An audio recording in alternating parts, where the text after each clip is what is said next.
Long ago, the great god announced the creation of the world. The god then commanded animal followers to descend and guide humanity. Following the great god's will, the followers went down to the world to make it fertile. They enriched human lives, building a kingdom for them. That kingdom grew to become the Great Vista Empire.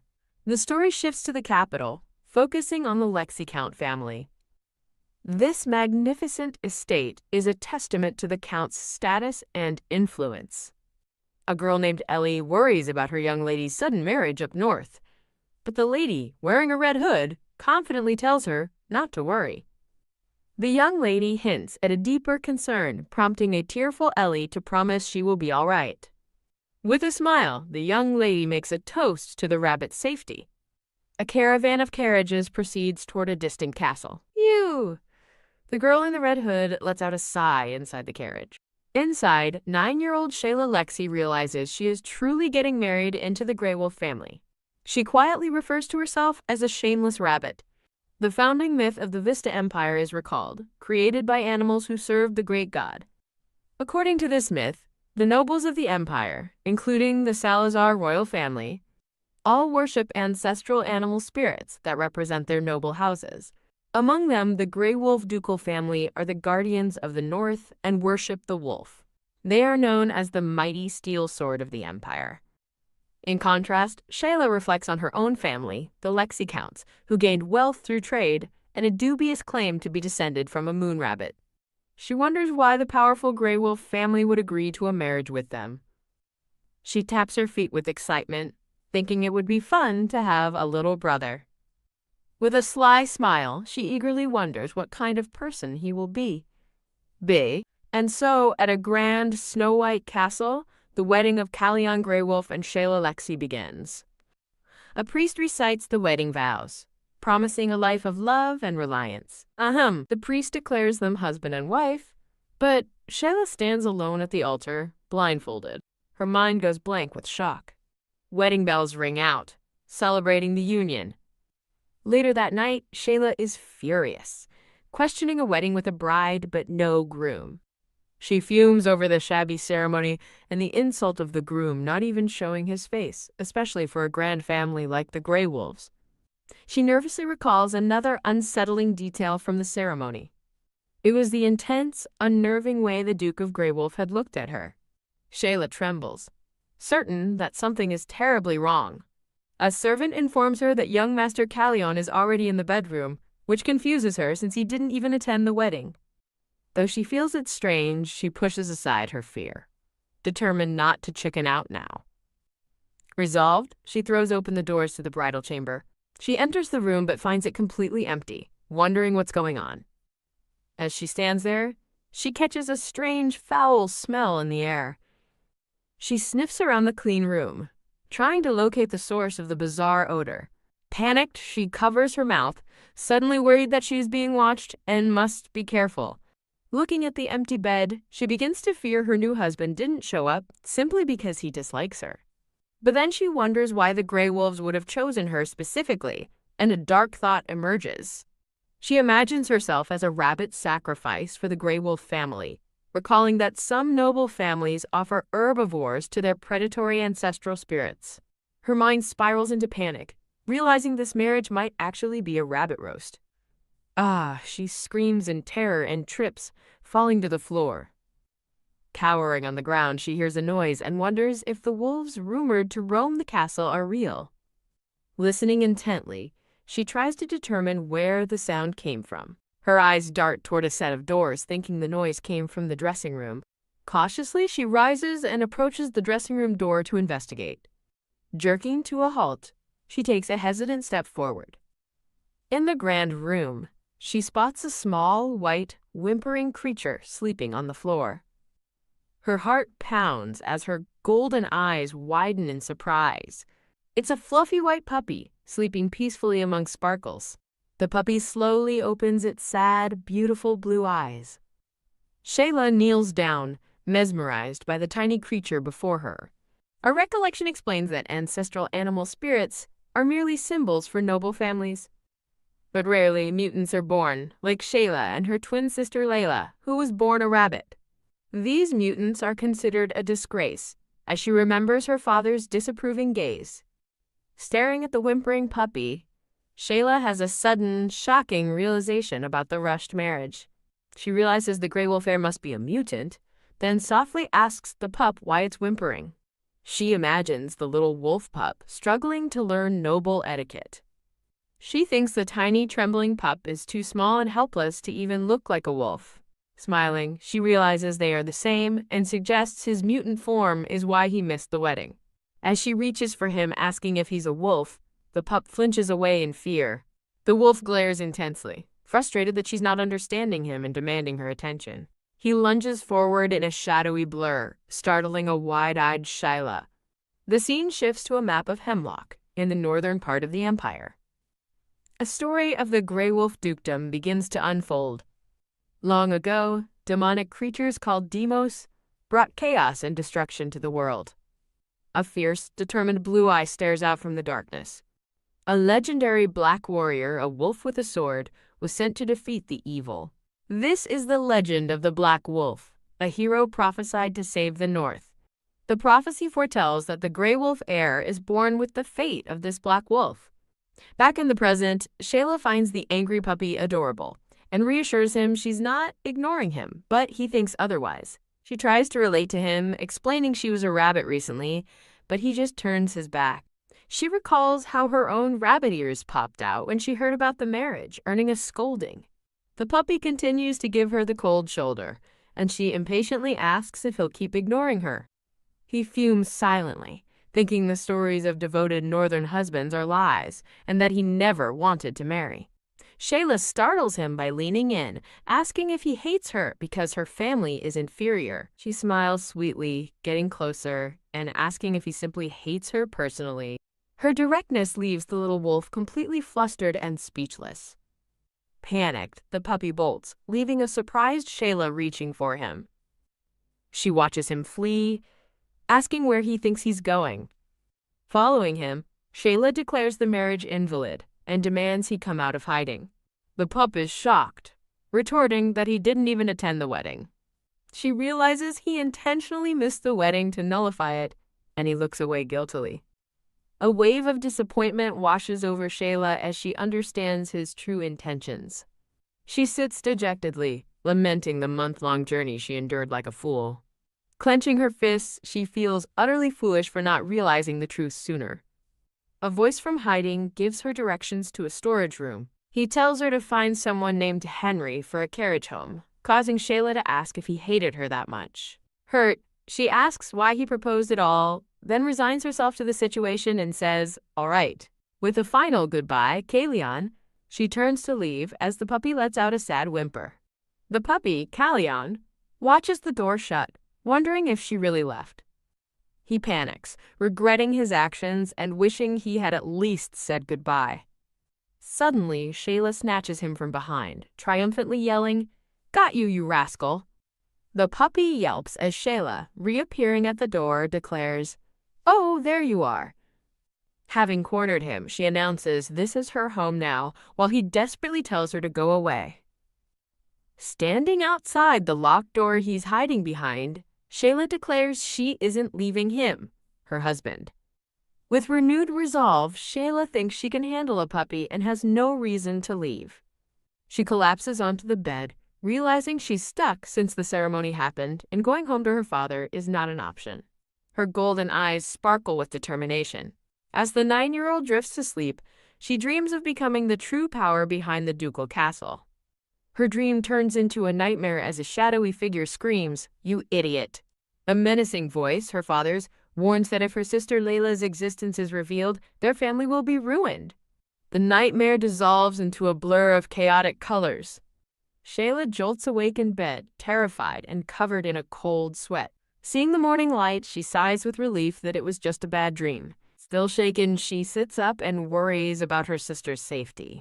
She looks around the empty room with a questioning gaze. Noticing the doors are open, she wonders if Kalion left in the night. As Shayla peeks out the door, a servant announces her arrival, and Shayla invites her in. The head maid introduces herself as Sandra, and Shayla politely greets her. Sandra informs her that the maids will now help her get ready for the day. While being attended to, Shayla asks if anyone has seen Kalyan. The maids are bewildered, revealing they have never seen the young Duke, which shocks Shayla. As the maids finish dressing her, Shayla can't shake the feeling that something is very strange. Dressed in a new gown, she puts on a bright smile and wishes a good morning to the Duke. Her eyes betray her nervousness as she recalls their brief, unsettling encounter at the wedding. She enters a vast dining hall and sees Duke Christopher Greywolf at the far end, his cold aura making her shiver. The Duke confirms her identity, asking if she is Shayla. He summons a butler named Antonio to bring their meal. With a stern look, the Duke invites her to sit, and she nervously agrees. Shayla walks the long distance to her seat, anxious about being left alone with him. A gasp escapes her lips as she looks up at him with wide, fearful eyes. Standing before him, she's overwhelmed by his intense presence, which reminds her of the king. The Duke fixes her with a piercing stare, demanding she honestly answer his questions about the previous night. A brief interlude marks a transition in the narrative. Seated at opposite ends of the massive table, the Duke asks if she met his son. Shayla nervously confirms, silently wondering if it's appropriate to mention how cute his son is. She listens with a puzzled expression to the Duke's next words. In a chilling memory, the Duke's voice states, "I heard you were born a mutant." The memory of her father's threat echoes, warning her that her mutant status must remain a secret to protect their family. The Duke leans forward, asking pointedly if she understands what he's implying. Shayla readily agrees, promising to do her best to help Kaylin become human as soon as possible. The Duke's eye narrows with a glint of determination.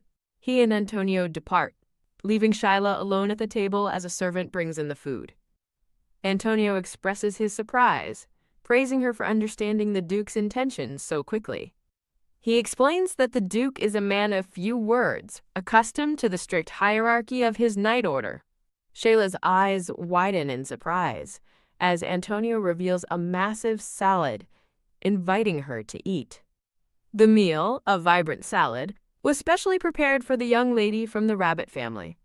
Looking at the fresh greens, she laments that in the livestock-focused Hemlock region, she thought she'd never see chicory again. The Duke is shown in a quiet, thoughtful profile. As she eats, Shayla considers that perhaps the Duke isn't as cold as he seems. The butler formally introduces himself as Antonio Berdo, the head butler. Antonio smiles warmly, insisting she just call him by his first name. When he playfully asks to call her little lady, a flustered Shayla suggests they take things slow. A sudden thought strikes her. The head butler knows about Kalyan, but the other servants seem completely unaware of his existence. Turning to the butler, she tentatively begins to ask a question. Antonio reveals the Duke never restricted Kalyan's movements. Shayla questions why the maids have never seen Kalyan, and Antonio begins to explain. She wonders why he's confined when no one is threatening him like her father did. Imagining the Duke's unspoken threat, Shayla resolves to get close to Kalyan to secure her position. With rabbit ears out, she searches the vast, empty room for him. Finding a tuft of fur, she notes there's no scent and decides to check the bridal chamber next. A young maid named Hannah directs Shayla to Kalyan's bedroom, but is unsure if he is inside. Shayla's golden eyes gleam with unwavering resolve. Intimidated, Hannah nervously allows her to pass. Shayla pauses before the grand ornate doors to his room. Convinced he's inside, she throws the doors open with a dramatic flourish. Ugh, she coughs as a cloud of dust billows out from the room. Her eye widens in disbelief at what she sees inside. She stares in shock at the dark, cobweb-filled, and utterly neglected room. Spotting a glowing-eyed furball under a table, she realizes it's him. Calling his name, Kalyan! She watches as he darts away. She kneels, coughing in the dust as she tries to call his name again. A voice roars from off-screen, demanding she return to the capital, startling her. Gently, she tries to coax Kalyan out of hiding, worried he'll get sick. The puppy remains curled in a tight ball as she calls his name again. Startled by a new presence, she turns and asks, "Who is there?"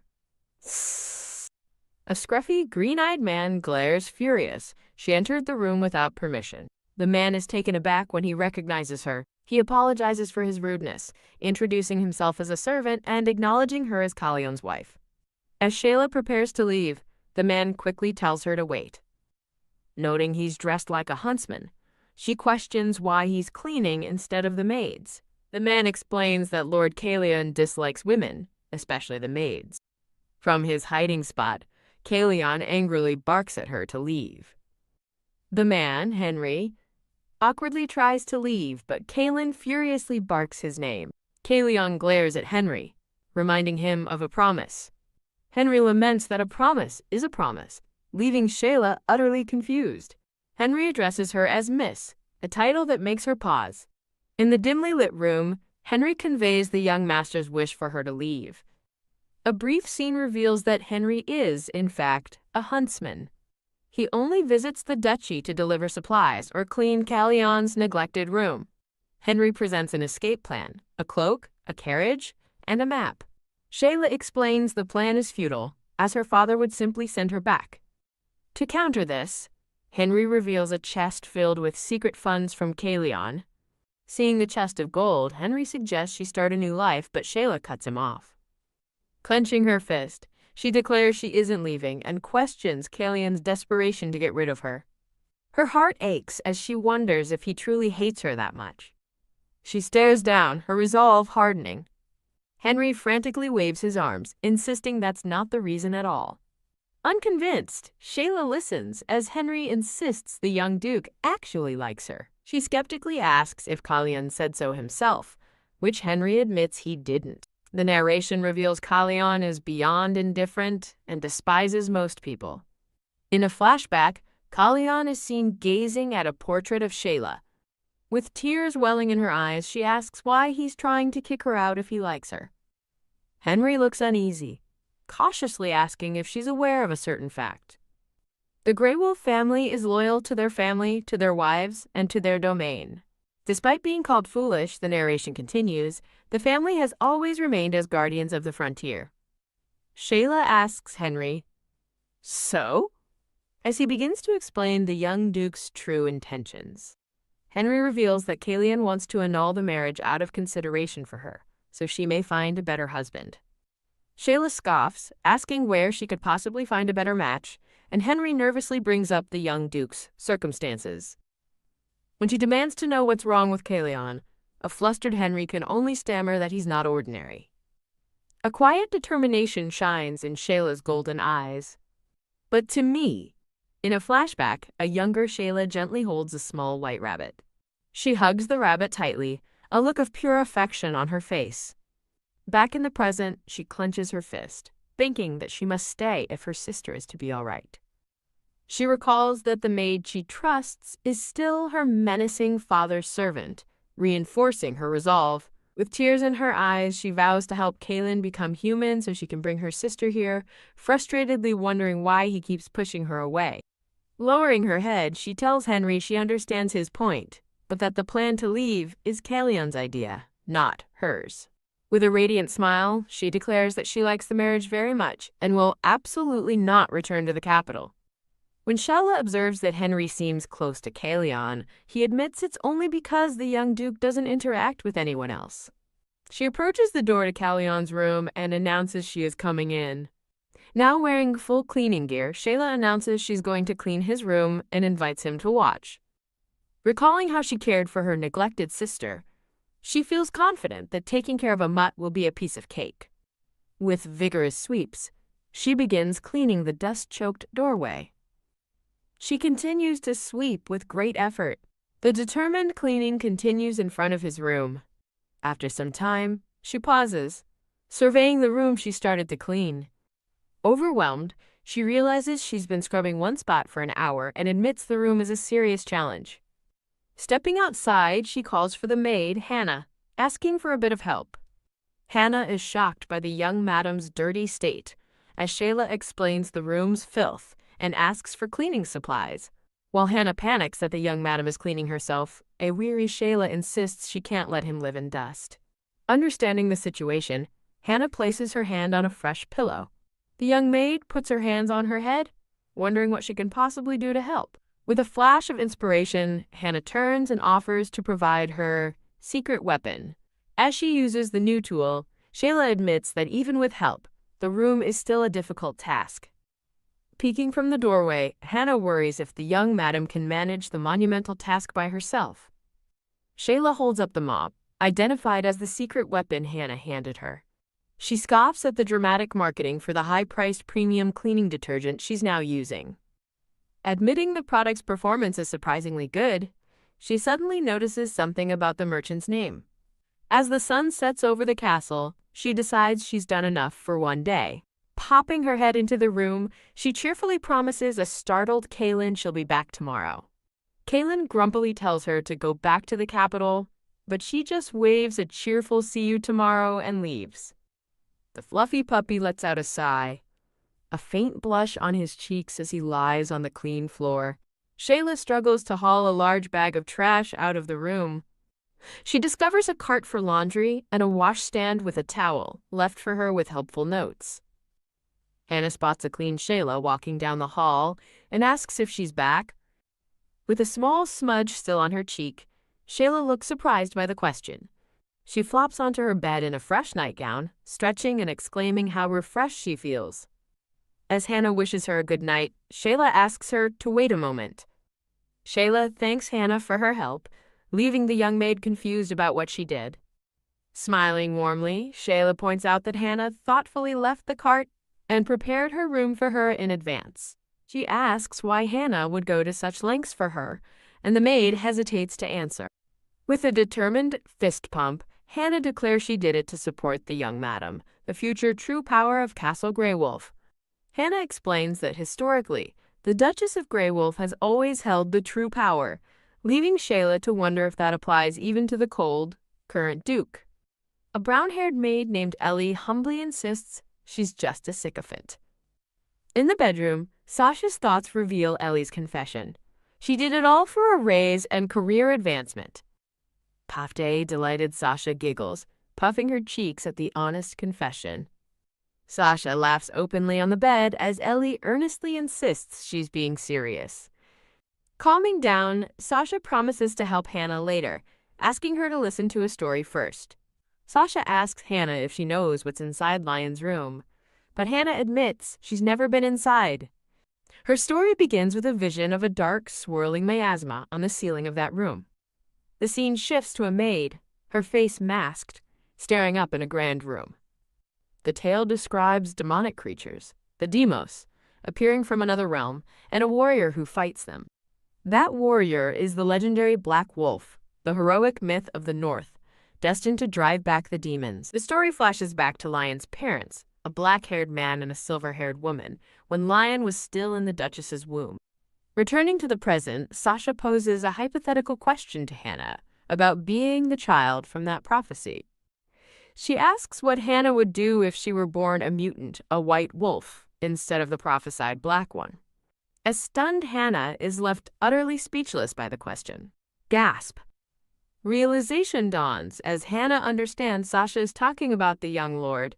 Panicking, Hannah waves her hands frantically, swearing she knows nothing, but Sasha calmly clarifies it's just a what-if scenario. Sasha looks at her intently, asking what she thinks she would do in that situation. Hannah's eye fills with a single tear as she considers the painful hypothetical. Lost in thought, she murmurs that she would probably... The scene transitions with an image of delicate, light blue roses. Night falls over the grand, steeple-roofed ducal estate. A small white puppy, Lion, emerges from behind a curtain. He observes the tidy room, noting it looks completely different since Sasha cleaned it and wondering if it was difficult for her.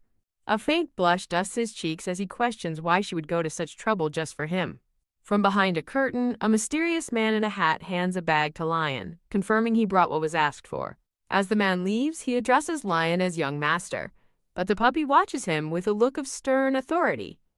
The man nervously says it wasn't difficult, but Lion snarls, telling him to stop talking back and just do as he's told. The delivered bag sits on the floor after the man has gone. The scene lingers on the quiet, empty room, showing an arched window. A brief, stylistic transition panel appears. Lion now waits under a long draped table in a different ornate room. As time passes, the little wolf dozes off under the table. Thump. He wakes with a start, tearfully barking Sasha's name. He peeks out from under the table, confused and wondering why she hasn't come. Standing by the window, he thinks it strange since she visits him every single day.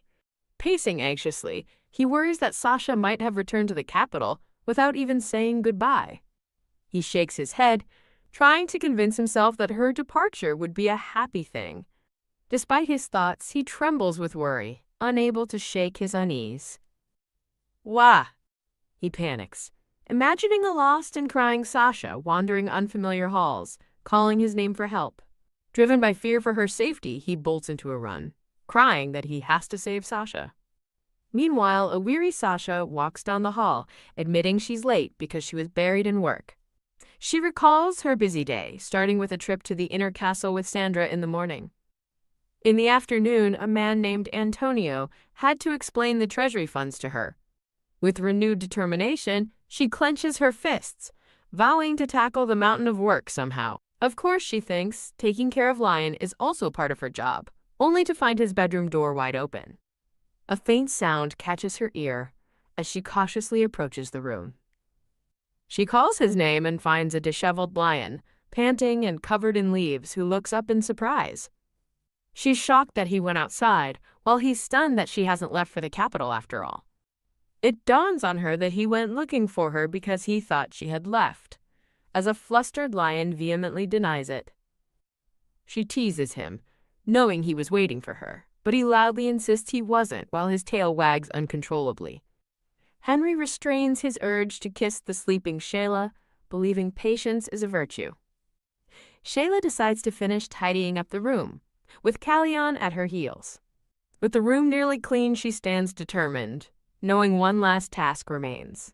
She considers throwing out a dilapidated old wardrobe that clashes with the room. She wonders if the wardrobe holds anything important, dismissing the idea of old clothes. Turning to the puppy, she asks Kaylin if she can open the wardrobe. From across the room, Callion reluctantly gives her permission. Puzzled by his strange silence, she decides to open it anyway.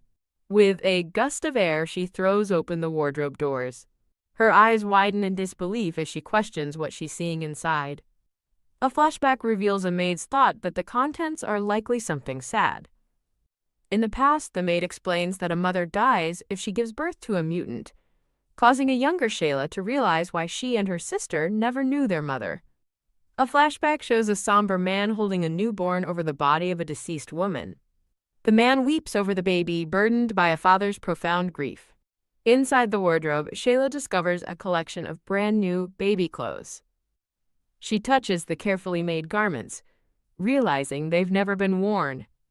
Waiting for our beloved baby Callion, mother, winter of 1277. Clutching a small garment, Shayla's resolve hardens. She looks over the newly cleaned room toward the master bed. With a firm stride, she declares she will sleep in her husband's bedroom tonight. She tucks herself and Callion in on a chaise lounge. In a peaceful scene, she sleeps soundly while cuddling the small white puppy. The castle is shown under a tranquil moonlit sky. Shayla awakens with a start, wondering about a pungent smell. She sits up to find Kaylin gone and the balcony door ajar. On the balcony, she finds Callion eating something and asks what it is. Recoiling from the awful smell, she again asks what he is eating. She reasons his sense of smell must be sharper in animal form and wonders how he can stand it. In a panic, she screams for Callion to spit out what he's eating immediately.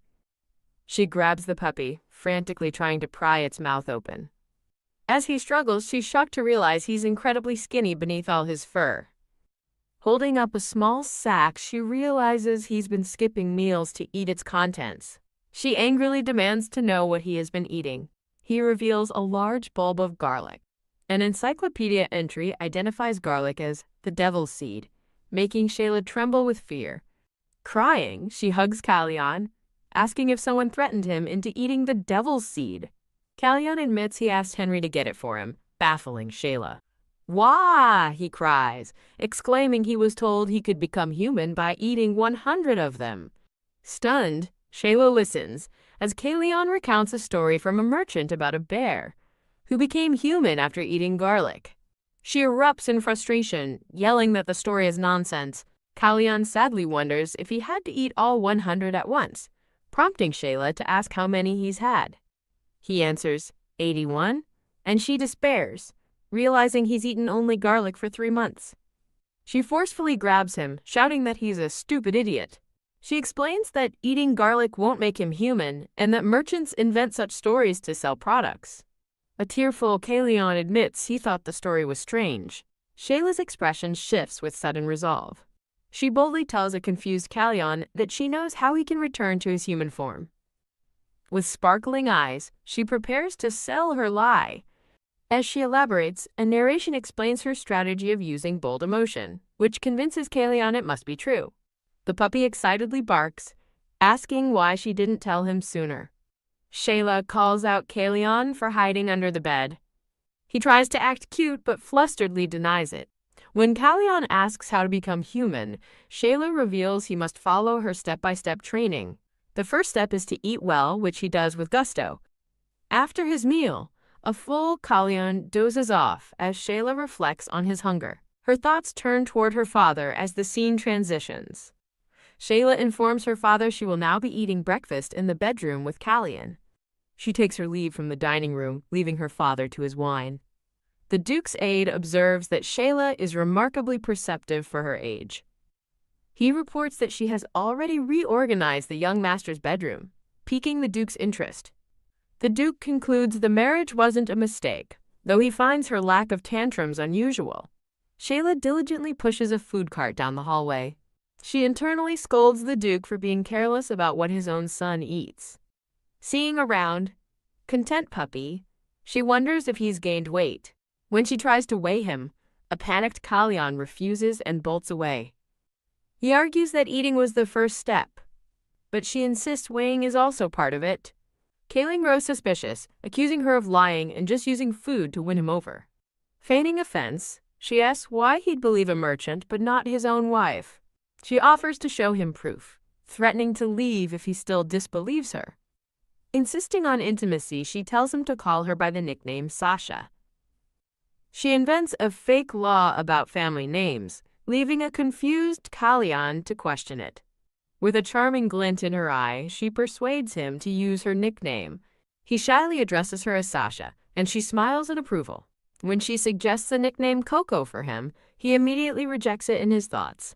He throws a tantrum over her next suggestion, Lily, refusing to eat if she uses it. He insists on a cool name befitting a wolf, while she scoffs at his foolishness. They finally agree on the name Lion, and she declares their new relationship. She explains their nicknames signify a close bond and that he can never betray her now. She demands he swear an oath before she reveals a tremendous secret. With grave seriousness, she tells him the secret is a matter of life and death. Lion solemnly swears on the name of Grey Wolf, surprising Shayla with his gravity. She is momentarily distracted by the cuteness of his paw pads. With his paw raised, Lion confidently vows to never betray Sasha. Sasha announces she is ready to prove her words are true. Ha! She lets out a mighty yell, startling a flinching lion. A pair of long, golden rabbit ears magically appear. In a puff of smoke, she transforms into a small, yellow rabbit. A stunned lion stares wide-eyed at the tiny rabbit before him. He erupts in a panicked frenzy, shouting that Sasha has turned into a rabbit. His panicked excitement continues as he marvels at her tiny rabbit form. Overjoyed, Lion happily bounds toward the rabbit Sasha. Now in rabbit form, Sasha is suddenly terrified by her own small size. She stops his approach with a tiny paw on his nose, confusing him. From her new perspective, she realizes his large paws and claws are terrifying. His sharp teeth now seem like deadly weapons that could kill her with a single bite. She demands he keep a respectful distance, leaving a dejected Lion to remind her she said they were close. She plays the wife card, asking if he'll disobey her, and he immediately surrenders. He circles her excitedly, captivated by how tiny she is and how strongly she smells of vanilla. He gets too close again in his excitement, earning an angry shout to back away. Lion frantically celebrates Sasha's transformation, marveling at how tiny she is as a rabbit. He excitedly asks to touch her, but the tiny rabbit Sasha flatly refuses. With sparkling eyes, he asks if he can lick her once, shocking Sasha with his bold request. He sniffs the air appreciatively, commenting on how nice she smells. Lost in adoration, he compliments her pretty, soft-looking fur. As his expression turns predatory, a terrified rabbit Sasha yells at him to stop talking nonsense. Lion concentrates intently, repeating the mantra, "I am human." Ha! She suddenly collapses from exhaustion, and a worried Lion rushes to her side. Lying on the rug, she reassures him, wondering how long it's been since she last transformed.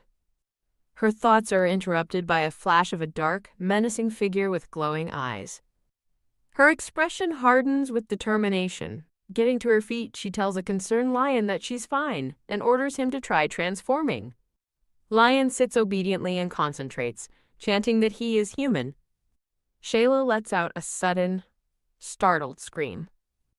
Lion's hopeful thoughts fill the air, asking if his transformation worked.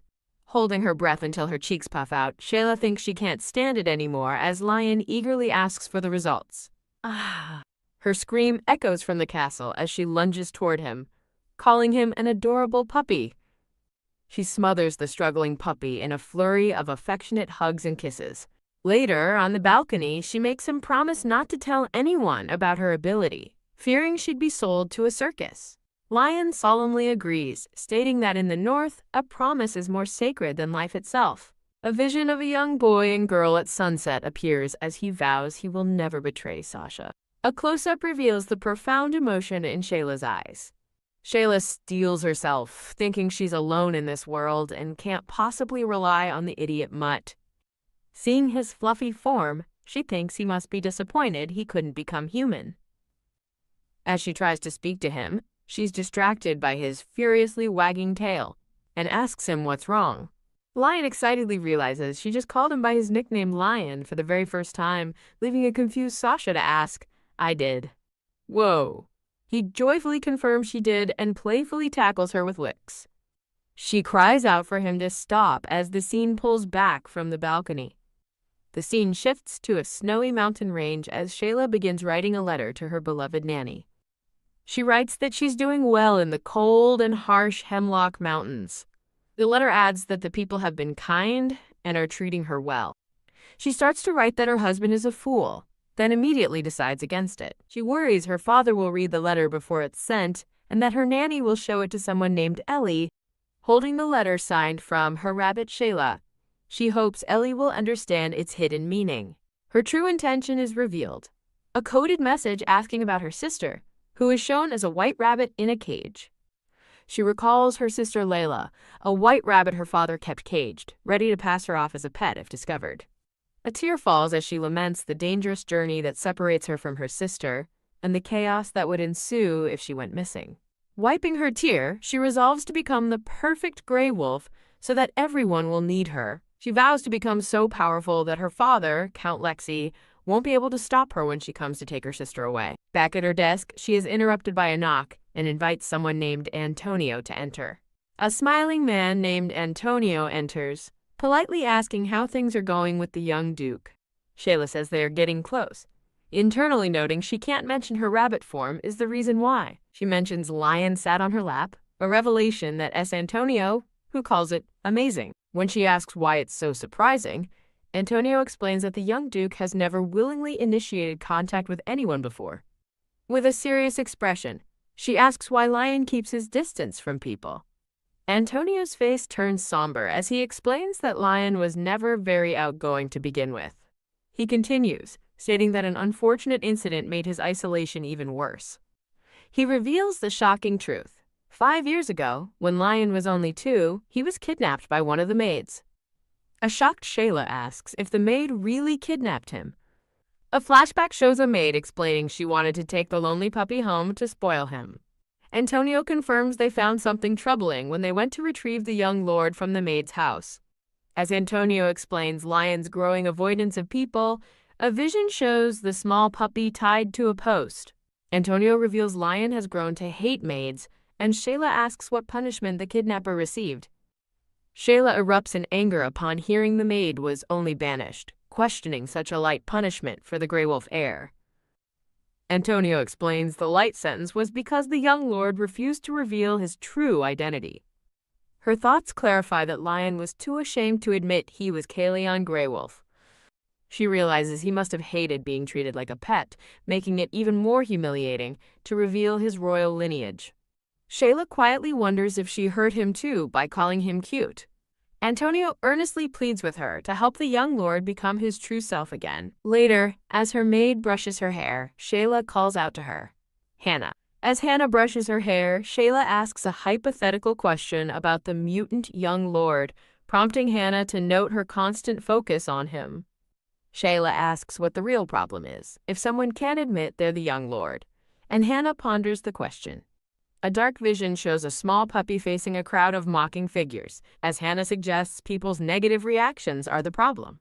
Shayla argues his status as the Grey Wolf heir should change everything, and a startled Hannah agrees no one would dare disrespect him. She reflects that the Duke, Antonio, and Sandra are kind people, unlike her cruel father.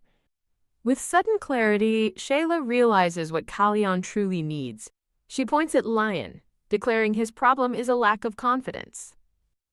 A baffled Lion listens as she explains confidence is about believing in yourself. She lectures that belief can make things real, while privately wishing Lion had half of her overconfident father's ego. She commands a confused Lion to lift his drooping tail. Lion puffs out his chest, imagining himself as a mighty wolf whom no one can look down on. As she encourages his positive thinking, he thinks she sounds like a scam artist, a thought she mentally confirms. She announces the first step to building confidence is marking his territory, leaving Lion clueless. She explains marking will make him feel freer, illustrated by a heroic image of him planting a flag. Pointing out his habit of hiding under the bed, she says he must be confident in his own room first, and he silently agrees. When Lion asks how to mark, she turns and says she will show him. Poof! She transforms into a rabbit again, to Lion's delight. A pair of excited puppies beg to lick the annoyed rabbit Sasha, who flatly refuses but considers letting them smell her. He gets his wish, happily nuzzling her and declaring she smells like sweet vanilla. While she finds his meaty smell unpleasant, he accurately identifies all the ingredients from her recent meal. She praises his good sense of smell and tells him the herb he identified is chicory. After she calls it her favorite, Lion nuzzles her affectionately and decides he likes chicory too. He gives her a sudden, slobbery lick across the head. An outraged rabbit Sasha shouts at him as he leaps back in surprise. Fuming at his hypocrisy, she calls him rude for licking her when he hates being touched, prompting a meek apology. She demonstrates the proper marking stance by lifting her leg. A stunned Lion floats through a starry cosmos, processing her shocking command. Back in reality, a tiny Lion whines that he doesn't want to, but she insists on checking his form. He panics, pointing out that she also uses this space, but she dismisses his concern. He desperately tries to bargain, asking if he can just do it later when he's alone.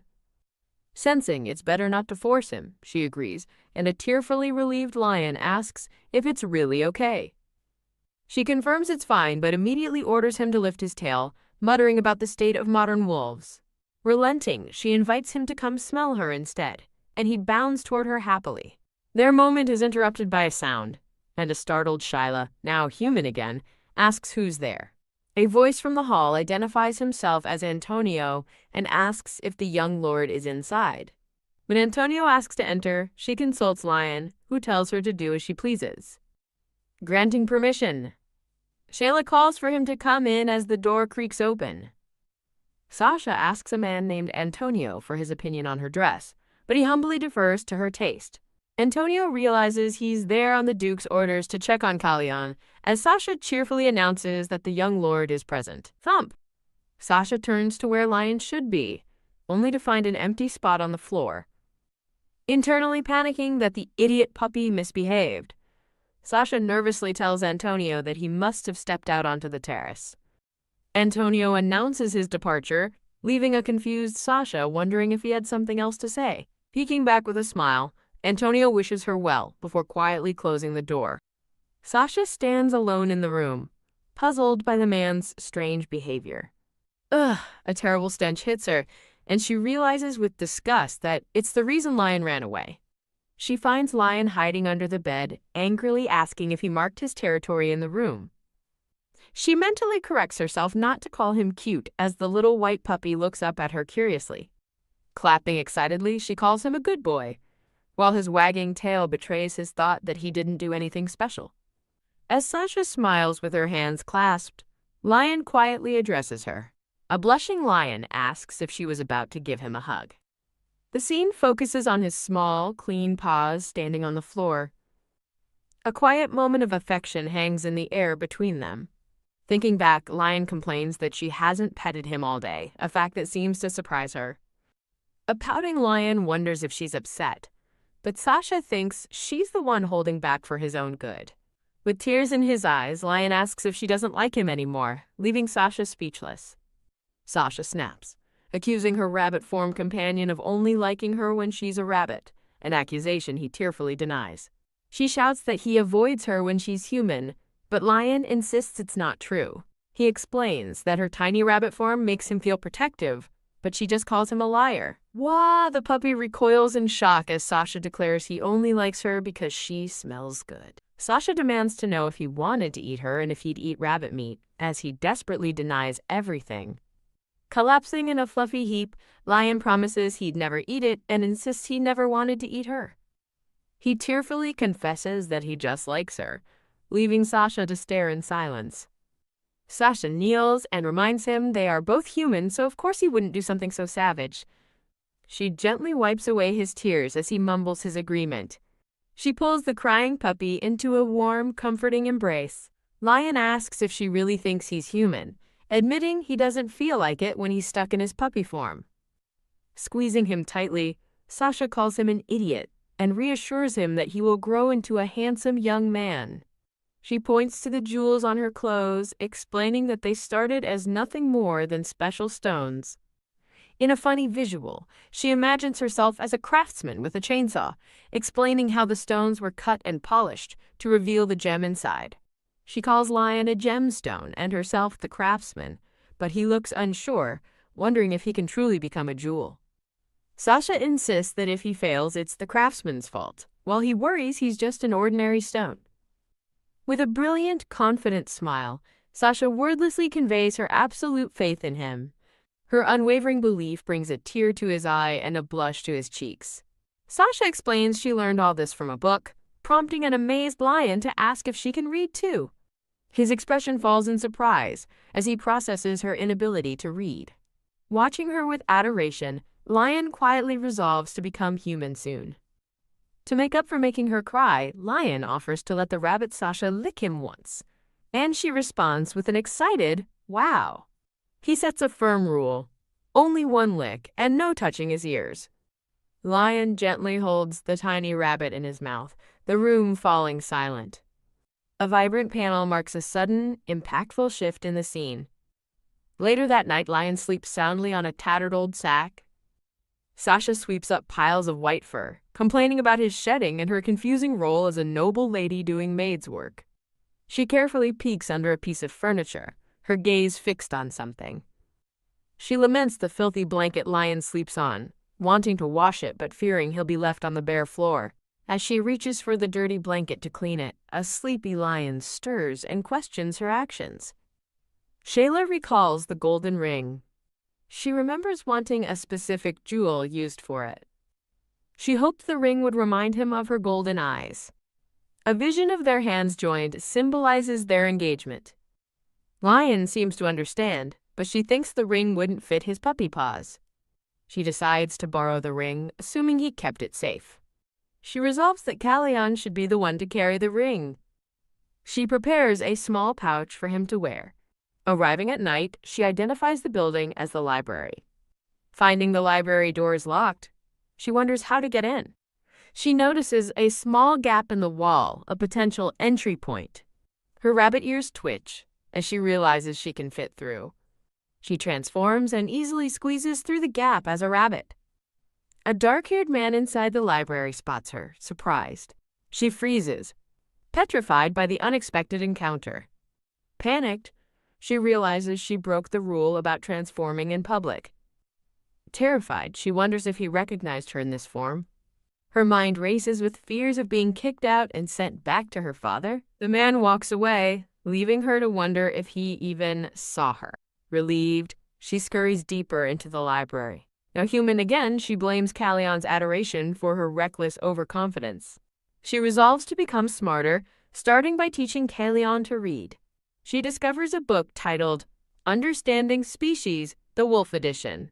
Reading the book, she learns a wolf's fur can change color as it ages. She excitedly imagines Kalyan as a magnificent black wolf. She yawns, growing tired from her late-night reading session. Deciding to leave, she marks her page with a small clover. In her rabbit form, she hops back out into the night. Inside, the dark-haired man stands alone amongst the bookshelves. He pulls the very same book about wolves from the shelf. He finds the clover bookmark and a hint of a smile appears. Shayla presents a financial ledger to Antonio for his review. Antonio is stunned that she's keeping a ledger, something no one asked of her. As she explains the ledger, Antonio questions her financial knowledge. She defines consumption as buying wants, like expensive lace. Expenditure, she explains, is for necessities like Kalyan's curtains and food. She chides them for neglecting Kalyan, but Antonio is just impressed by her meticulous work. She proudly tells Antonio she's teaching Kalyan to read. Antonio is overcome with emotion, realizing no one else could teach him. An idyllic vision shows her happily playing with Lion. Antonio formally asks Shayla for a favor. Her wide eyes reflect her curiosity. Antonio hesitates, trying to explain the nature of his request. Antonio reveals that no one has been able to bathe the young Duke since his nanny left. Shayla is shocked to learn the nanny left 5 years ago. Horrified, she realizes Kalyan hasn't been bathed in 5 years. With a strained smile, she reluctantly agrees to bathe the young Duke. A happy Lion greets Shasha as she enters the room. He rolls over excitedly, as she notes he's becoming braver. Shayla rubs Lion's belly, asking if he did his marking, but he's too shy to answer. With a bright smile, she suddenly announces it's time for a bath. A shocked Lion processes her words, wondering if he heard her correctly. She beams, cheerfully confirming that it is indeed bath time. With a whoosh, Lion bolts across the room to get away from her. She asks why he's running, and he nervously pretends he just wanted to stand there. She playfully calls him a liar as she slowly advances on him. With a knowing grin, she points out that he's clearly running away. She finally corners the flustered puppy against the door. Getting serious, she tells him that even though he's cute, she needs to be honest. The awful truth hits him like a ton of bricks. He smells terrible. He's stunned by the accusation, but she insists the stench is truly awful. She gently explains that bathing is for his health, but he still hesitates. Just as she gets close, he makes another dash for freedom. He hides under the bed, defiantly refusing to come out and bathe. He argues that being cute should be enough, but she declares it's not. A sudden yelp of "Ow!" comes from under the bed. Shayla cleverly fakes an injury, causing a panicked Lion to peek out in concern. Her dramatic display of tears and accusations of being hurt sends Lion into a full-blown panic, and he apologizes profusely, begging her not to be upset. Completely guilt-tripped, he tearfully gives in and agrees to bathe. Holding the now subdued puppy, she makes him promise to go through with it. The bath begins, revealing he's so dirty that the soap won't even lather. She wrings out his fur, showing him the shockingly pitch-black water. As she rinses him, he hopefully wonders if he'll finally smell nice like her. He decides that making Shasha happy is worth the dreaded bath. Still worried, he asks if her injury is okay, and she assures him it's fine. She notes how surprisingly well-behaved he is compared to her own sister. A brief memory shows her rabbit, Sasha, calmly enjoying a bath. She sheepishly admits she lied about being hurt, which completely shocks him. He isn't angry, just incredibly relieved that he didn't actually hurt her. The incident prompts them both to realize they must be more careful with each other. After the ordeal, she quietly holds the freshly cleaned and towel-wrapped puppy. Elsewhere, a report is given that the young madam is getting along well with the young duke. An aide recalls how the young duke viciously attacked and drove away all previous tutors. Antonio happily informs the Duke of Shayla's progress, from reading lessons to the recent bath.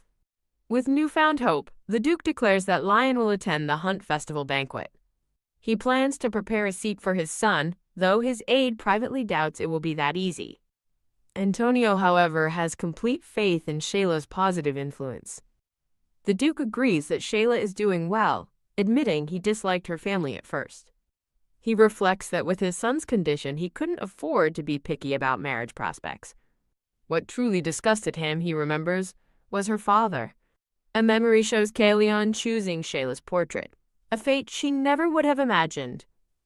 His initial plan was to let Kalion find someone he truly wanted. He recalls Shayla's father disgustingly marketing his own daughter as a top-quality product. The Duke silently expresses his contempt for a man who would speak of his child that way. He considers the immense pressure she must have endured under such a father. He muses over her unusual maturity, like keeping complex ledgers at only 9 years old. After a moment of thought, he decides to accept her eccentricities. He concludes that if her only issue is occasionally turning into a rabbit, it's a trivial matter. The Duke orders preparations for the banquet to begin, and Antonio agrees. Antonio suggests inviting Lady Blanche, given she's a new family member. A flashback introduces Blanche, their former adopted daughter who married the Count of Pigi. The Duke coldly dismisses the idea, stating she is no longer part of the Grey Wolf family. Leaving the room, Antonio simply acknowledges the Duke's decision. As he walks away, Antonio contemplates another important matter they must address soon. Lion gazes at the full moon as a thought reveals he will turn 8 after the next hunting festival. This is noted as a vital time when he will receive the call of the moon. A blonde girl in a blue dress, Shayla, cheerfully opens the door and asks Lion how he's been. She notices his sad expression and asks why he looks so down. When he quietly denies anything is wrong, she senses he's not telling the truth. Panicked, she debates calling a doctor, unsure if he needs a veterinarian or a physician, before calling out for Sasha. Lion finally speaks, confessing to Sasha his wish to become human, just like her. She grabs him, passionately encouraging him to be confident in his progress.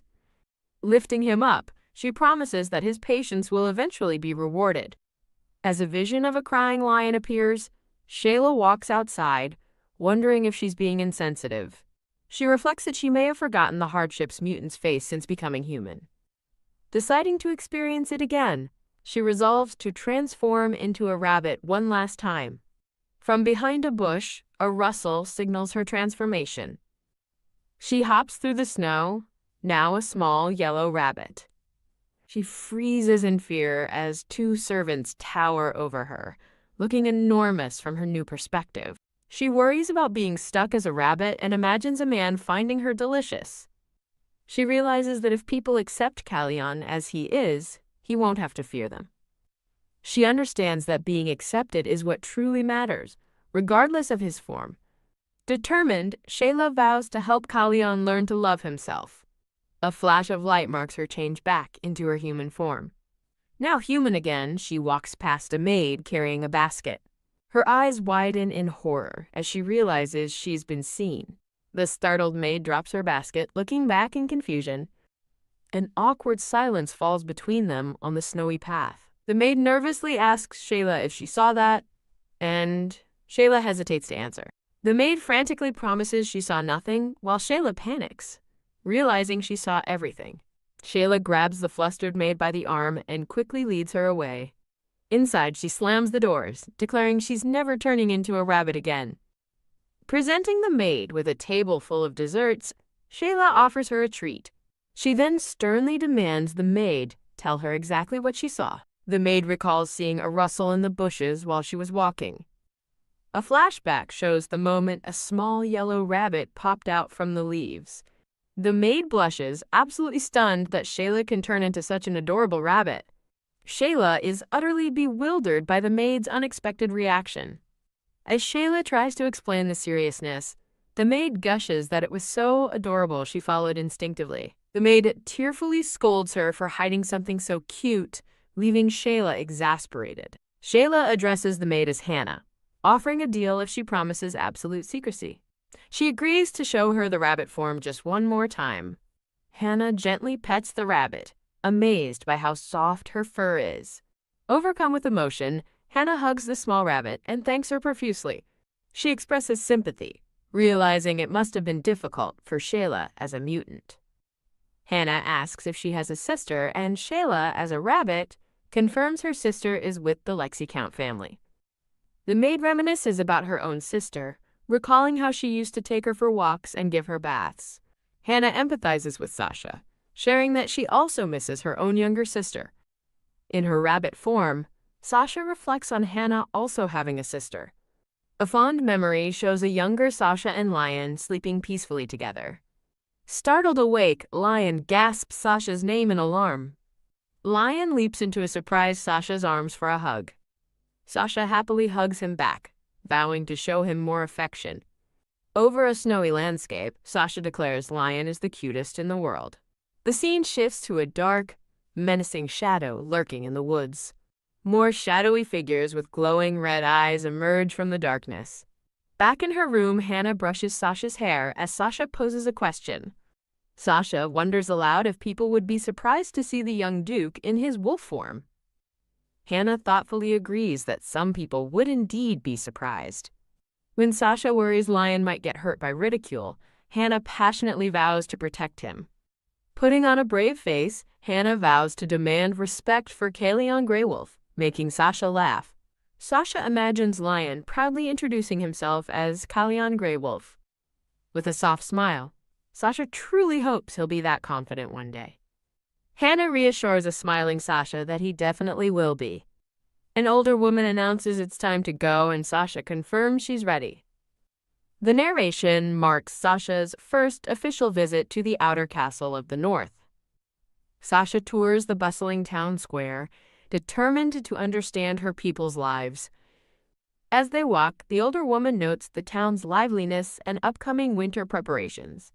Hannah asks about the capital, and Sasha explains they celebrate Thanksgiving at this time. The older woman kindly offers to take a delighted Hannah to the capital someday. She then tells Sasha she'll wait in the carriage, letting her and Hannah explore more. Sasha agrees, realizing she and Hannah will have some time alone. Their final stop is revealed to be a jewelry shop. Sasha decides to turn a ring into a necklace so Lion can carry it. To measure Lion's neck size, Sasha uses a small stuffed puppy as a model. Hannah carefully wraps a measuring tape around the fluffy stand-in. The necklace is completed, though Sasha wishes Lion could have been there. Later, Sasha formally introduces her lady-in-waiting and friend, Hannah, to Lion. Sasha watches the two of them with a warm, sparkling gaze. Gasp!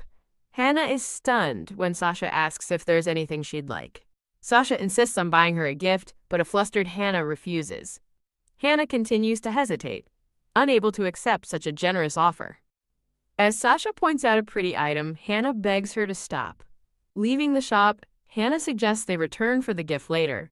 Hannah stops Sasha, insisting on giving her a gift instead.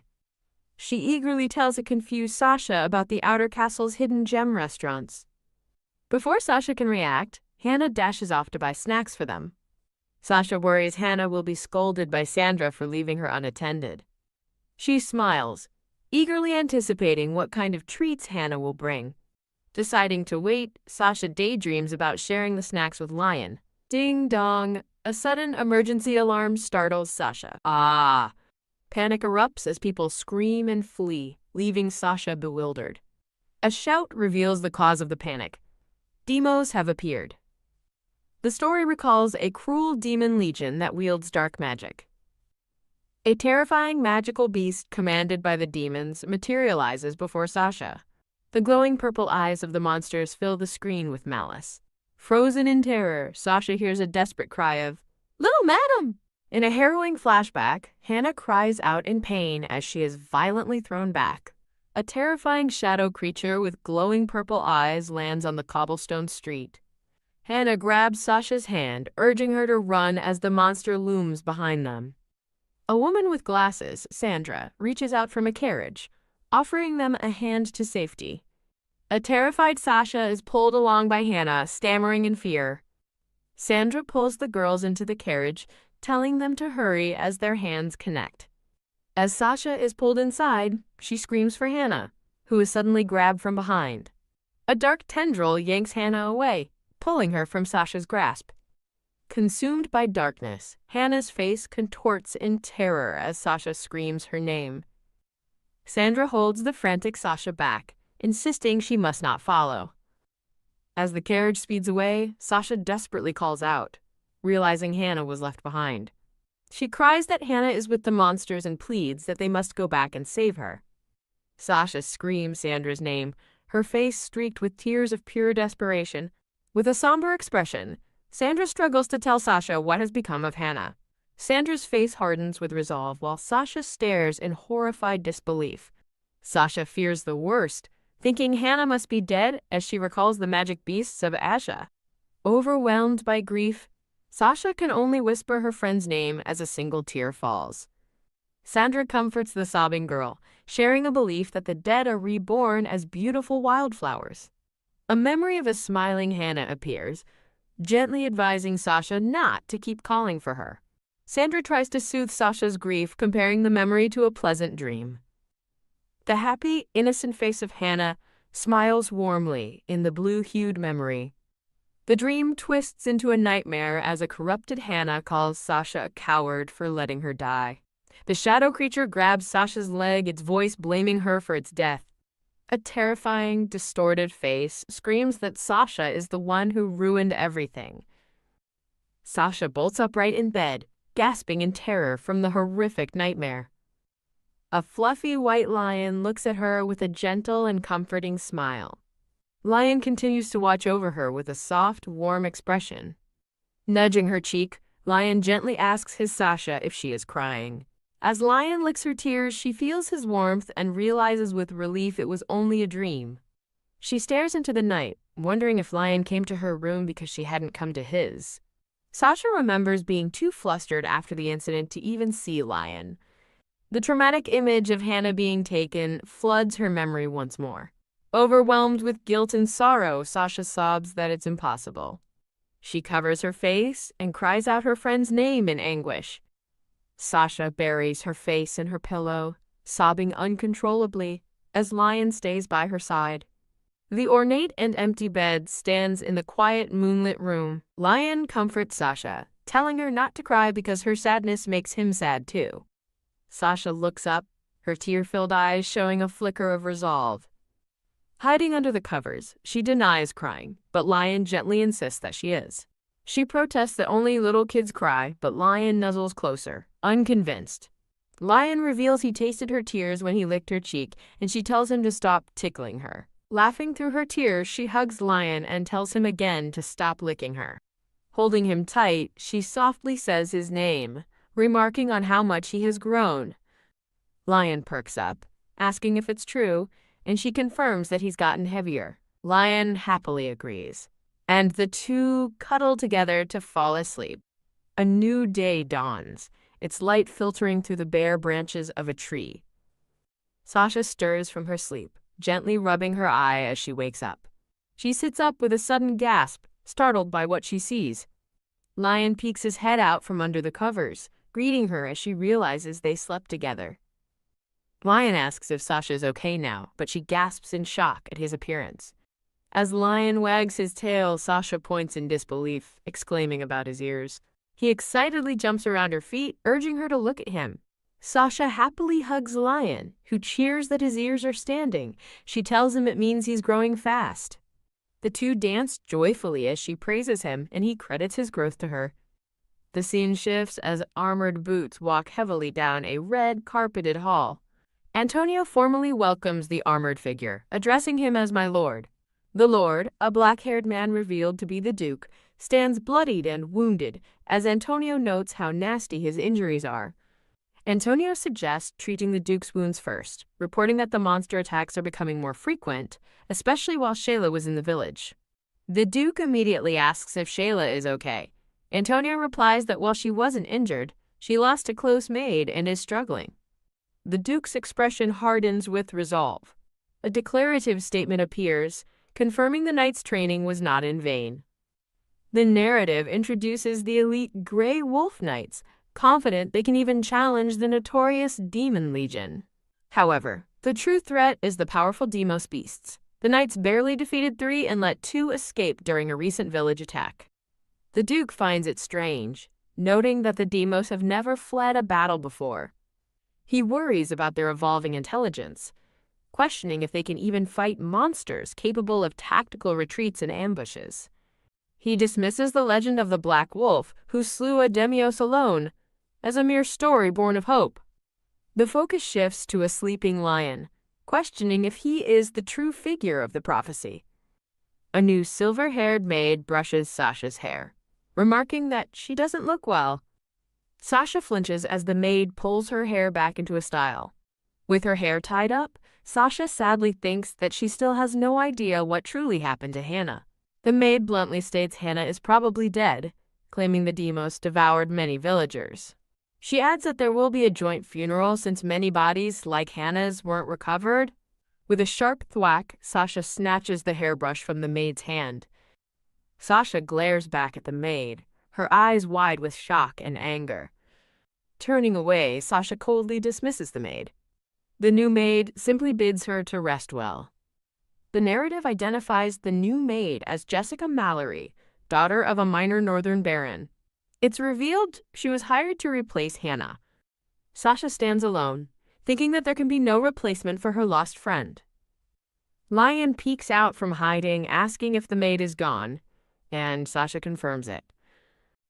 Sasha tells Lion he didn't need to hide, reassuring him that no one was speaking ill of him. A happy memory shows Sasha and a maid with a fake mustache laughing together. Petting Lion, Sasha vows to teach a lesson to anyone who mistreats him, urging him not to hide forever. Lion startles back in fear, shouting no. He turns away, confessing he hates people looking at him or knowing what he is. He leaps away as Sasha calls out his name in concern. A different maid appears at the door, announcing that the Duke is waiting for her. Sasha invites Lion to see the Duke with her, but he firmly refuses.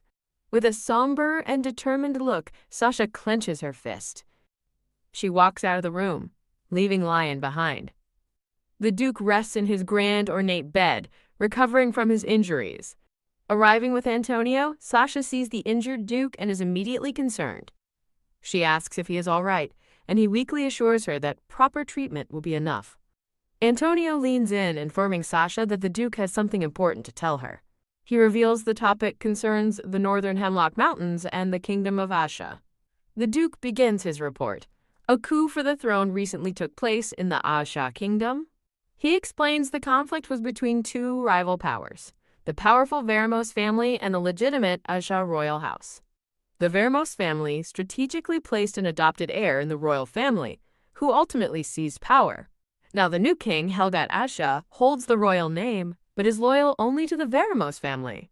Antonio explains the Demos attacks were from escaped Asha beasts, but insists this time is different. From his bed, the injured Duke declares it was a planned assault. The Duke recalls seeing a high-ranking Demon Legion knight scouting their territory while he was tracking the Demos. A shocked Sasha listens, as the Duke warns that with Asha's internal conflicts resolved, they'll now look outward. Panicked, Sasha abruptly changes the subject, praising how quickly Lion is learning. The Duke considers her words, noting Lion's impressive growth and that one of his ears is finally standing up. Sasha awkwardly wishes the Duke a swift recovery. As the door closes, the Duke warns her to stay inside. Sasha nervously agrees. Turning from the door, she reaffirms her identity to herself. Shayla Lexi.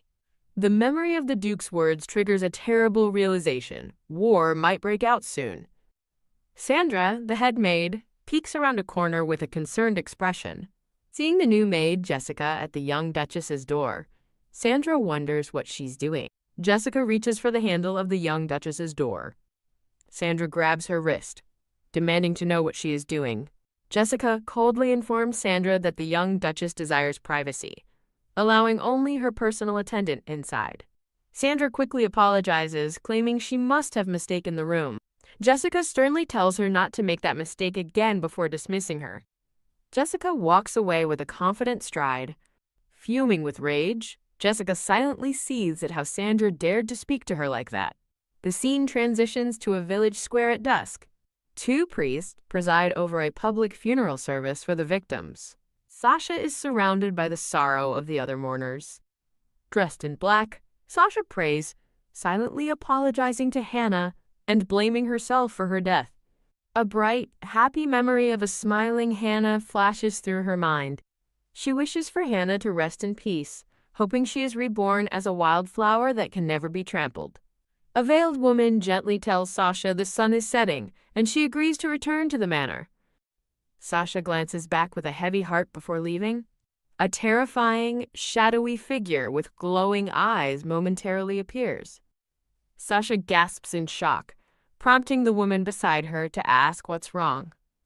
Seeing a long, distorted shadow on the wall, Sasha dismisses her fear as nothing. A small dog suddenly leaps toward her with a playful crunch, startling her.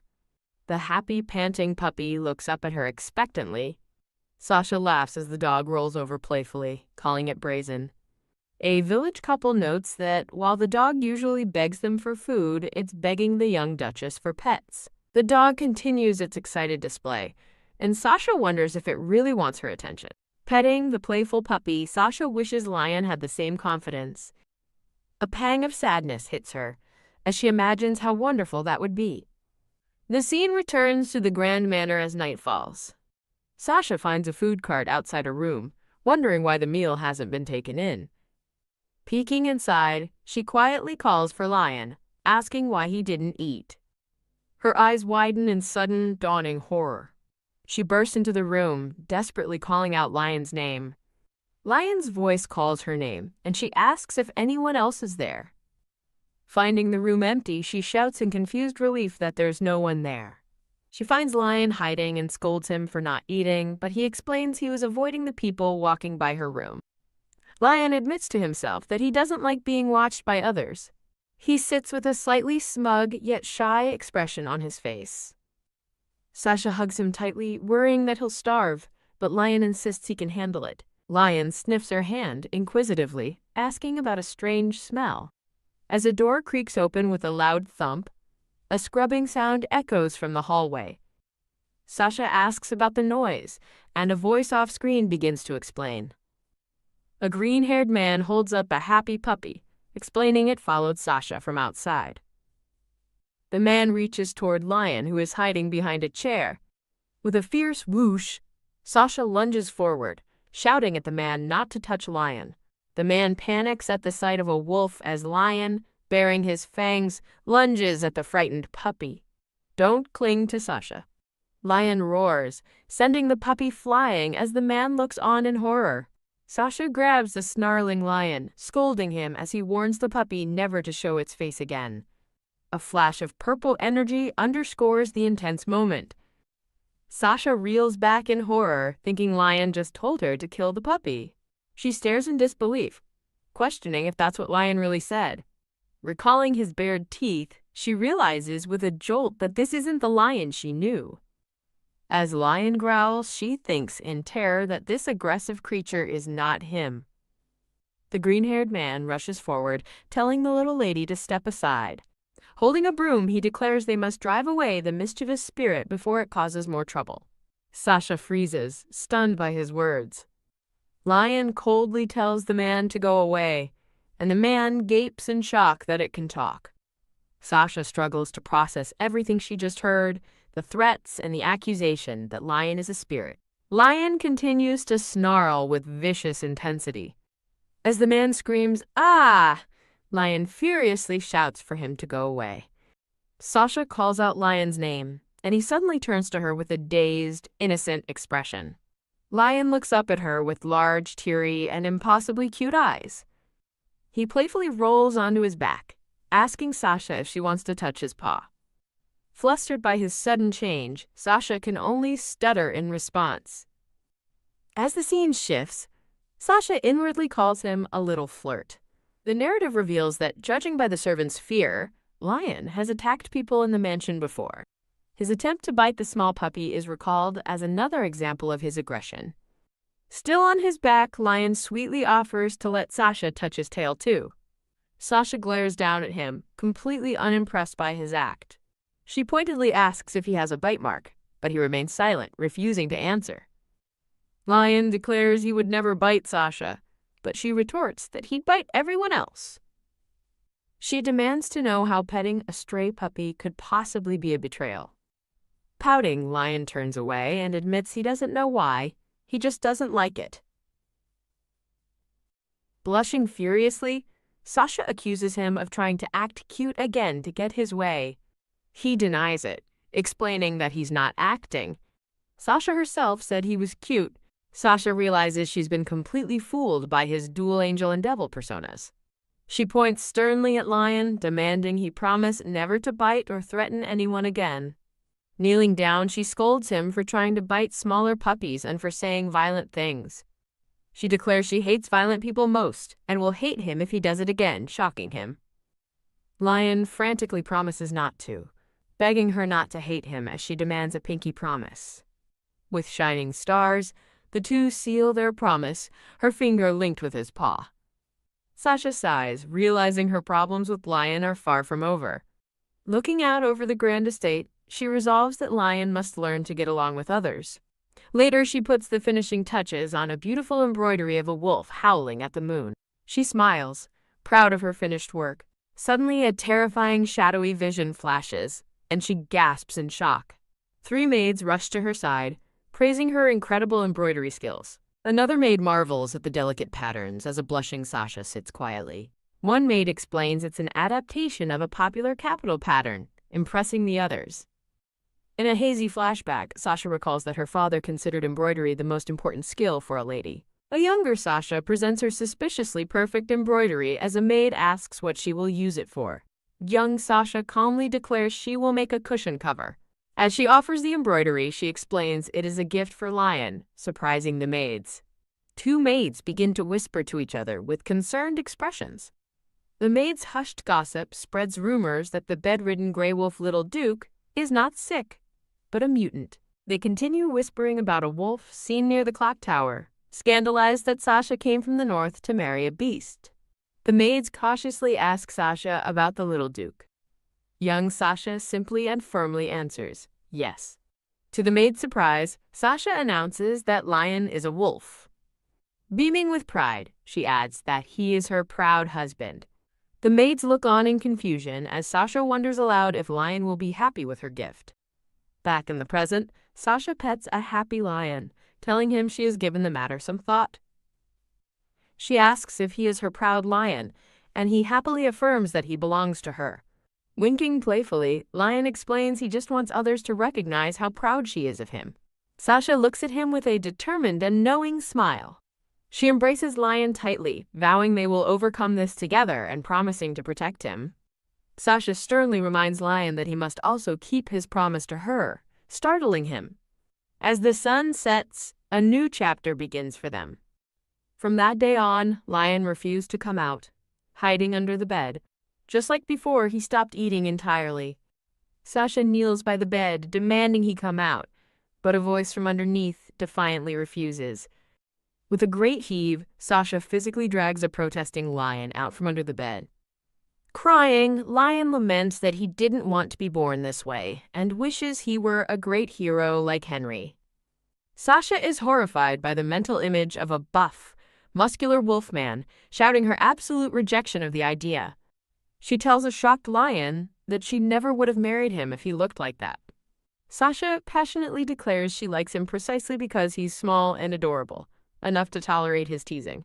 She gently pets a blushing Lion, who mumbles that he didn't mean to bully her, and she placates him. Sasha smiles reassuringly, telling Lion not to hate himself because he's the cutest puppy she could ever find. Visibly moved, Lion asks if she truly means it, and she lovingly confirms she really likes him. Lion shyly asks just how much she likes him as she considers her answer. With a brilliant smile, Sasha declares she likes him as much as she likes chicory. Lion realizes that since chicory is her favorite thing in the world, he must be her absolute favorite, which she happily confirms. Sasha recalls her initial, pragmatic reason for coming. She needed to be essential to young Lord Kalyan to avoid returning to the capital.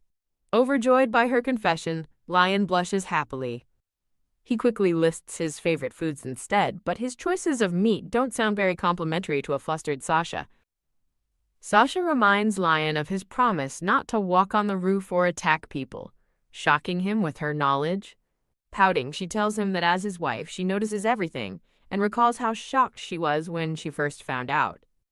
A flashback shows Lion as a shadowy wolf on the roof, and she remembers he took dangerous routes to avoid people. She holds his face gently, reaffirming her acceptance of him as Kalyan Greywolf. With a sad expression, Lion quietly agrees to her request if it is what she truly wants. The door creaks open as Lion tentatively steps out to begin his patrol. As he sniffs around the room, Lion worries about the filthy dog getting near Sasha again, confident she is too kind to fall for a mutt. He recalls the angry little puppy, fuming that it dared enter Sasha's room and that she was too oblivious to see its true intentions. With a smug look, Lion resolves that he won't let anyone else have Sasha's affection. It all belongs to him. He sits proudly, suddenly alert to something in the room. He gazes at his reflection, noticing the change in his appearance. Lion muses that he no longer looks as he did when he was a small, scruffy black pup, first held by Sasha. A shadowy figure recalls being pitiful like a puppy, but finding it unsettling when the animal began to speak. Staring at his monstrous reflection, Lion is haunted by the word unsettling. He looks down with a blush, deeply affected by the thought. With a loud crash, the mirror shatters as a man opens the door, saying, "Up we go." The man, Henry, holds up a new mirror, reminding Lion that he broke the last one.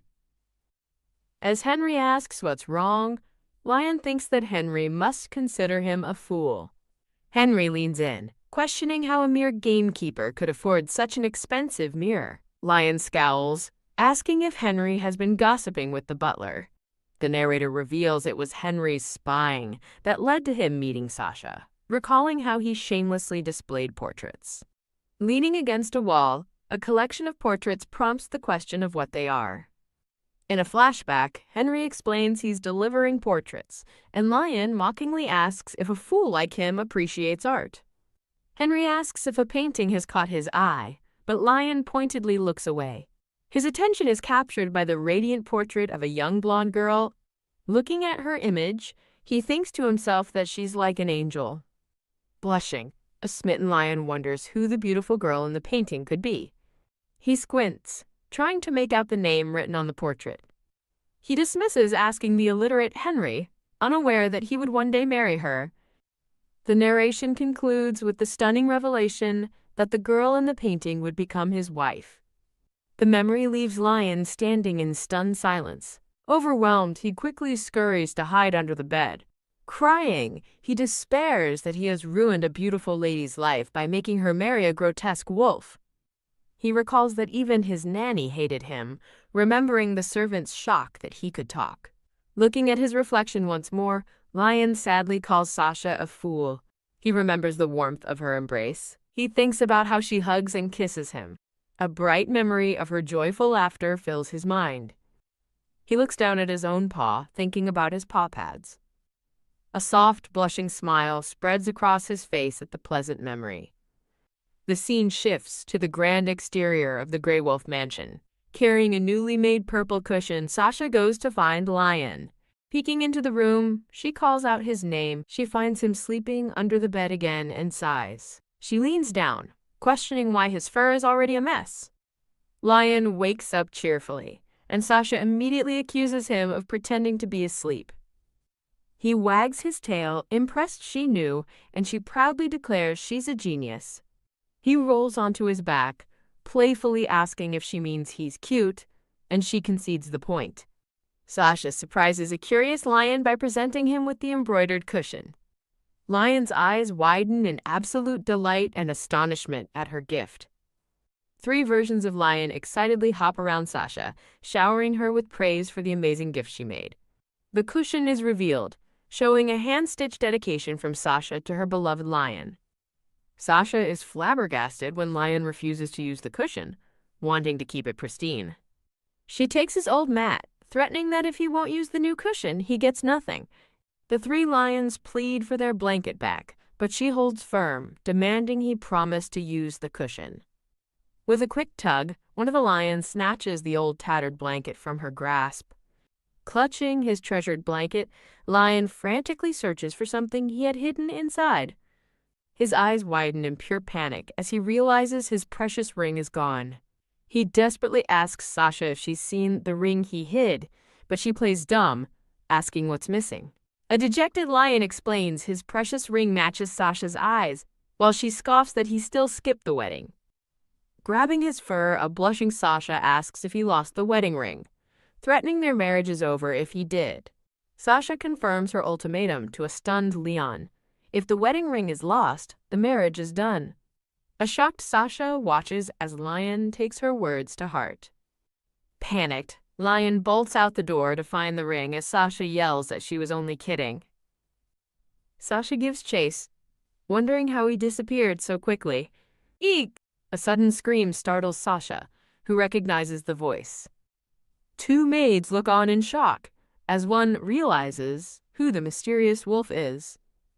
The maid confirms the wolf is the young duke, just as Sasha reveals she has the ring.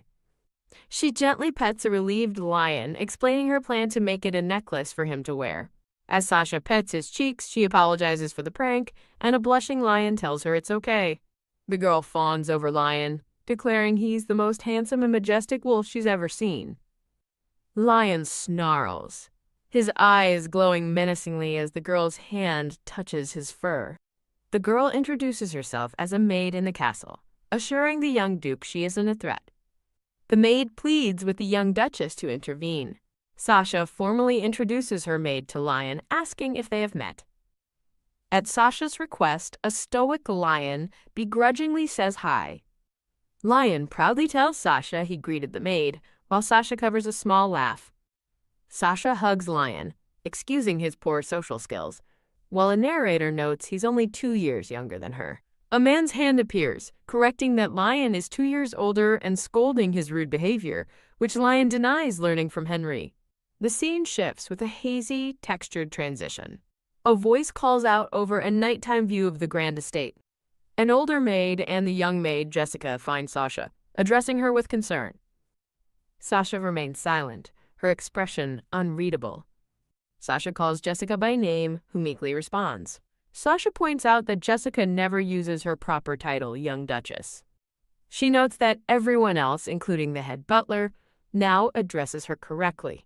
A flashback shows Jessica properly addressing a younger Sasha, highlighting her deliberate disrespect in the present. Sasha confronts her directly, asking if Jessica refuses to acknowledge her as the North's future ruler. Faced with the young Duchess's question, Jessica hesitates. Jessica smirks, suggesting that since the Duke is young, she might become the second wife. The head maid is outraged by Jessica's insolence, but Jessica retorts that maids becoming a lord's wife isn't uncommon. Sasha looks down on them, remarking that she didn't realize Jessica was so foolish.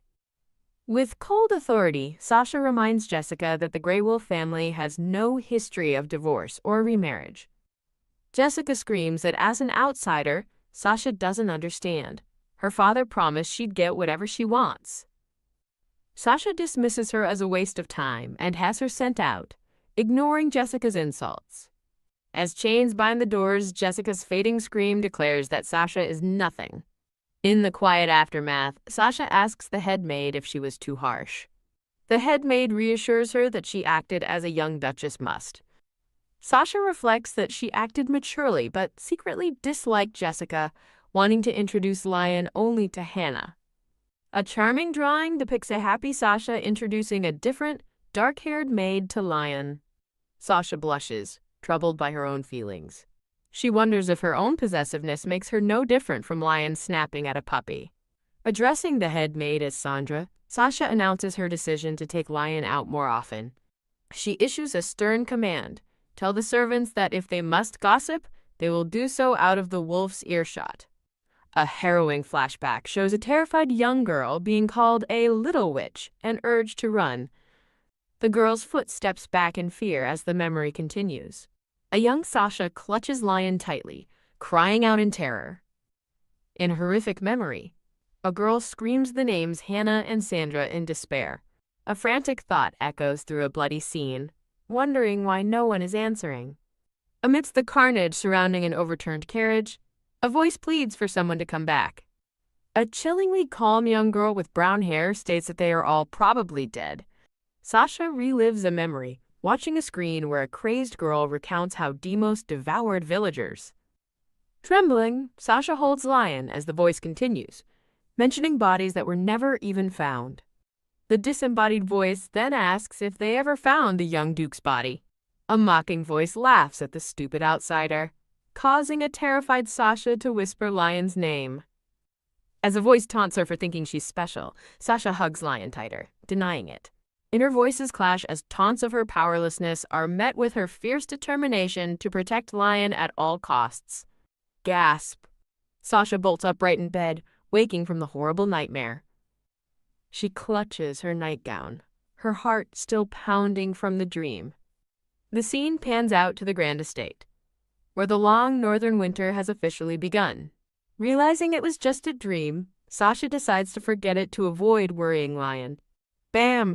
Sasha throws open the door, announcing it's time for their walk as she begins Operation Make Lion Confident. Lion sits looking completely uninterested, leaving Sasha wondering how to coax him out of the room. With a determined pout, Sasha devises a plan, offering Lion a kiss if he comes outside. Shocked, Lion asks if this means she won't kiss him anymore. Sasha teasingly suggests she'll kiss a stray puppy instead, sending Lion into a sudden panic. A flustered Lion immediately agrees to go out, earning a satisfied smile from Sasha. Now outside, Sasha points toward the garden, happily suggesting they go for their walk together. Lion frets that people will look at him strangely, but Sasha reassuringly pets him and dismisses his fears. Startled, Lion recoils upon seeing a servant sweeping the hallway. The servant respectfully greets the young Duke and young Madam, while Sasha politely returns the greeting. Sasha gently encourages a sweating Lion to say hello, and he shyly mumbles a greeting. As Lion continues to hide behind her, Sasha tells him it's uncomfortable to walk like that. They finally arrive at the snow-dusted garden steps, and Sasha excitedly announces they're there. Overjoyed, Sasha hugs Lion and praises him for doing a good job, asking him to always walk with her. A blushing Lion agrees, but only if she promises to praise him more.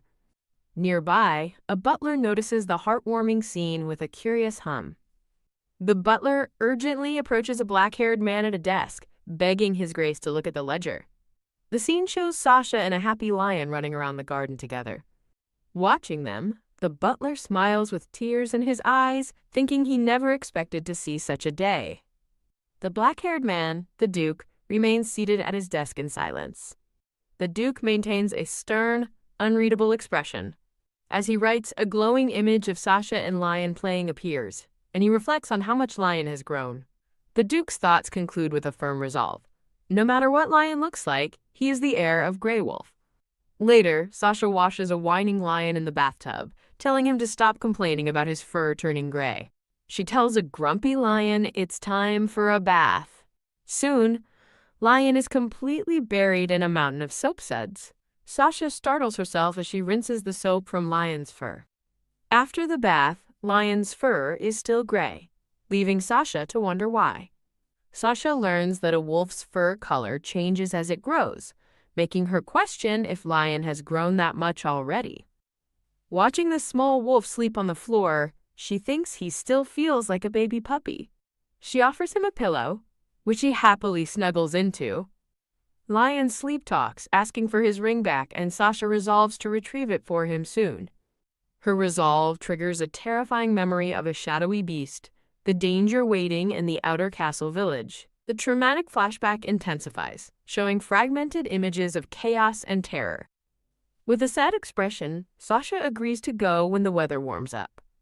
A new day begins as someone resolves to sleep in the same room again. In a happy memory, Lion cheerfully declares his love for Sasha. Lion proudly reads the cushion Sasha made him, crediting her for teaching him letters. He lovingly nuzzles the cushion, cherishing her affectionate words. He remembers the harsh shampoo a former nanny used, which was made from strange monsters. As Sasha hugs him, he decides he'd be happy as a wolf forever as long as she likes and praises him. While Lion sleeps soundly on his pillow, a magical sparkle appears. Zzz. He suddenly stirs from his sleep, sensing Sasha is there. He excitedly jumps onto the bed, calling out to a sleeping Sasha who murmurs his name. A concerned Lion looks down at her, softly saying her name. He asks if she's crying as she sobs in her sleep, dreaming she has to protect him. Lion gently licks away her tears, telling her not to cry because it makes him sad too. As her hand grips his paw, she murmurs about protecting him and her sister, leaving Lion confused. A tender moment passes as Lion watches over the blushing sleeping girl. A recruitment notice for the translation team is displayed. Following a chapter notice, a single paw steps forward with purpose. Now older and more confident, Lion no longer hesitates to go outside as a servant opens the door. An energetic Lion wakes Sasha, insisting it's time for their walk. He playfully licks her face as she wakes up, and she giggles that it tickles. After confirming he slept on the cushion she made, Sasha pets him and calls him a good puppy. Outside in the snow, Lion suddenly asks Sasha if she likes him more than Chicory, confusing her. As they walk, he presses the point, but she states that Chicory isn't cute, it's tasty.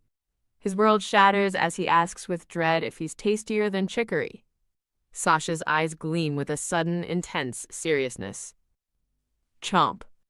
She playfully bites down on his head, startling the poor wolf.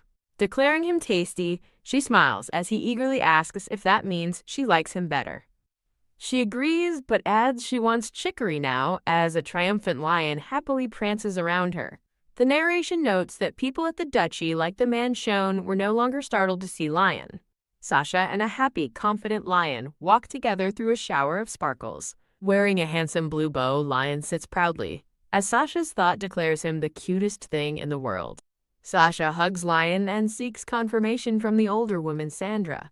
Sandra reminds Sasha of the rules for their outing, and Sasha steels her resolve to behave. Wah! A person in the crowd gasps with shock upon seeing the small wolf. The person recalls the terrifying, huge black wolf who was the young lord, thinking how strange the difference is. Sandra sharply scolds the onlookers to show respect, wondering how they immediately knew he was a wolf. Unaware of the commotion, Lion proudly asks Sasha for praise for being a good boy. Sasha pets him, telling him he did an amazing job while relieved he didn't hear the gossip. Sandra asks if the nearby jewelry shop is where Sasha placed her order. A thought bubble reveals a clover necklace was bought for Hannah. Sasha asks Sandra to send the gift to Hannah's family, and the older woman agrees. A curious Lion asks who Hannah is, and Sasha shyly explains she is her friend. A jealous Lion demands to know if she's a closer friend than he is, which Sasha quickly denies. Sasha gives a soft, knowing smile, her feelings clear. A pair of gloved hands presents the ring, now on a chain, announcing its return. Sasha looks up in surprise as the necklace is held out before her. The ring necklace, attached to his blue bow, is gently placed around a curious Lion's neck. In a quiet moment of reflection, Sasha marvels at how much Lion has grown. Looking at the snowy estate, a voice expresses surprise about a necklace being for the young lord. As Henry mockingly asks if the gift is something ladies wear, a growling Lion demands to know if he's mocking Sasha. Sasha gently pets Lion, explaining she just wanted to hang her ring on his neck and noting how much he's grown. Looking at the ring in her gloved hand, she wonders what to do since ordering a new one is pointless if he keeps growing. Henry recognizes the wedding ring, agreeing it won't get lost on a necklace, while Sasha admits she stole it.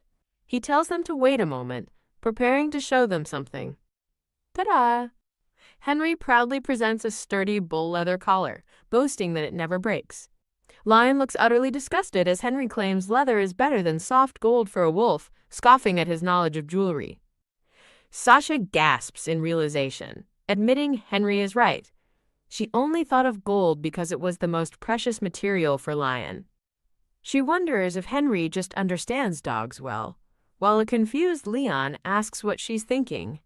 Henry smugly explains that the leather goods brought to the duchy are top quality, the strongest and most valuable. As Lion scoffs at the braggart's words, Henry fits the new collar on him, asking for his trust just once. A beaming Lion, now wearing the leather collar with the ring attached, happily asks Sasha if it suits him. Overjoyed, Sasha flashes a brilliant smile and tells him it really fits him. Lion is overcome with pure, blushing happiness. He reflects that while he couldn't wear the ring on his paw, Sasha found a way to make it even more special for him. A joyful Lion prances through the air, carrying the special cushion Sasha made him. Sasha watches him with a warm, happy expression. His thoughts ring out, declaring that his number one is obviously Sasha. Lion joyfully hugs Sasha, thanking her and calling her necklace the best, while Henry mutters that he found the leather strap. An off-screen conversation reveals that Lion has been going out to the village a lot lately. By the fire, Henry jokingly asks if Lion will be conquering mountains next, but Sasha dismisses the idea. As Henry pets him, he informs Lion that the hunting festival begins in the spring. Sasha eagerly declares her wish to attend the banquet with Lion this time, asking if he's okay with it. Henry scoffs at the idea, questioning how the young lord could attend a banquet when he can't even use a fork, which earns him a furious glare from Lion. Lion looks away thoughtfully, his new collar prominent. The three of them walk together along a stone path. Lion's ear twitches as he overhears something in the distance. He listens as cruel gossip drifts from a nearby building, pitying the lady who married that kind of beast. Sitting alone, Lion worries that if he attends an event, people will say terrible things about Sasha. Sasha is stunned speechless as Lion calmly agrees with Henry, stating he has no plans to go. Looking resolute amidst thorny purple flowers, Lion firmly declares he will not go to the banquet. He repeats his refusal, leaving a shocked Sasha to ask what's wrong. With fierce determination, Sasha tells him it's fine to go out, promising to protect him no matter what. Oh no! Panicked Lion realizes how upset Sasha looks. He desperately searches for an excuse that won't hurt her feelings. Henry looks on with a confused expression, wondering what's happening. Wah! In a burst of desperation, Lion shouts that it's because of the ghosts. He wildly explains that during the festival, the ghosts of hunted animals crawl out and could eat a small puppy like him, stunning Sasha and Henry. Lion points the blame, declaring that Henry was the one who told him so. A frantic Henry insists it was a joke he told when Lion was tiny, while a stoic Lion tells him to stop talking nonsense. Henry argues that Lion is no longer a puppy, pointing out that his presence is making the horses in the stable tremble. A blushing Sasha defends Lion, saying it's natural for him to be afraid of ghosts at his age. She instructs Henry to tell Lion that ghosts aren't real, sending him into a panic as he begs the young lord for mercy. Lion flinches, realizing his plan is backfiring. Sasha comforts the crying wolf, reassuring him that ghosts aren't real before calling him a coward. Henry sweats, wondering if his lady truly still sees the formidable young lord as a mere puppy. Cradling Lion, Sasha frets over her promise to take him to the banquet, wondering what she should do now. The scene shifts to a quiet, blue-walled room. The narrator reveals that ever since Lion refused to go, a dejected Sasha has been down. Peeking into the room, a sad Lion watches her, questioning if he made the wrong choice. Lion howls dramatically, thinking that cutting back on kisses is too cruel, as a seated Sasha asks what's wrong.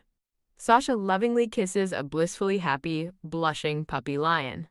Complaining that she barely pleases him anymore, Lion gets reassurance from Sasha that he did well reading a book. Now older, a melancholic Lion worries that Sasha's affection is waning because he is no longer small, cute, or white. He then wonders if it's because he still isn't human, and a concerned Sasha approaches, asking why he's crying.